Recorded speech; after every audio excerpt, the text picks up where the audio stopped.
നിങ്ങളെ കേൾക്കാൻ പുറത്തു നിന്ന് ആളെ കണ്ടുപിടിക്കേണ്ട അവസ്ഥയാണ് ഇപ്പൊ അല്ലേ? ജന്മദിനവും ആനിവേഴ്സറിയും എല്ലാം മറന്നു പോകുന്നുണ്ടോ?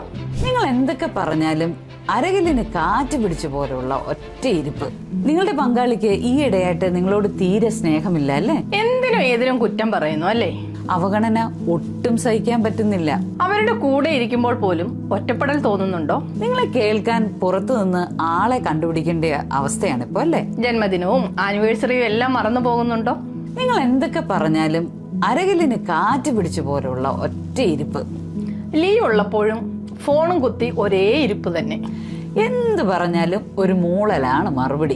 ഈ പറഞ്ഞവയെല്ലാം വൈകാരികമായി നിങ്ങളുടെ പങ്കാളി നിങ്ങളെ അവഗണിക്കുന്നു എന്നുള്ളതിന്റെ തെളിവുകളാണ്. ഇതിങ്ങനെ നീണ്ടുപോയാൽ വളരെ പെട്ടെന്ന് തന്നെ രണ്ടുപേരും രണ്ടു വഴിക്കാകാനുള്ള ചാൻസ് ഉണ്ട്. നമുക്ക് ചുറ്റിലും കാണുന്ന പല വിവാഹ ബന്ധങ്ങളുടെയും തകർച്ചയിൽ എടുത്തു പറയാവുന്ന കാര്യങ്ങളും ഇതൊക്കെ തന്നെയാണ്. പക്ഷേ കുറച്ചു സമയം ഇതിനെക്കുറിച്ച് ചിന്തിക്കാനും നിങ്ങളുടെ ബന്ധം നേരെയാക്കി എടുക്കാനുമുള്ള എഫേർട്ട് എടുക്കാനും നിങ്ങൾ റെഡിയാണെങ്കിൽ ഞങ്ങൾക്ക് നിങ്ങളെ സഹായിക്കാൻ കഴിയും. തീർച്ചയായിട്ടും പ്രൊഫഷണൽസിന് നിങ്ങളെ ഈ ഒരു കാര്യത്തിൽ സഹായിക്കാനായി സാധിക്കും. നിങ്ങളുടെ പരസ്പരമുള്ള ബന്ധം സുന്ദരമാക്കി തീർക്കാൻ ഞങ്ങൾ നിങ്ങളോട് കൂടെയുണ്ട്.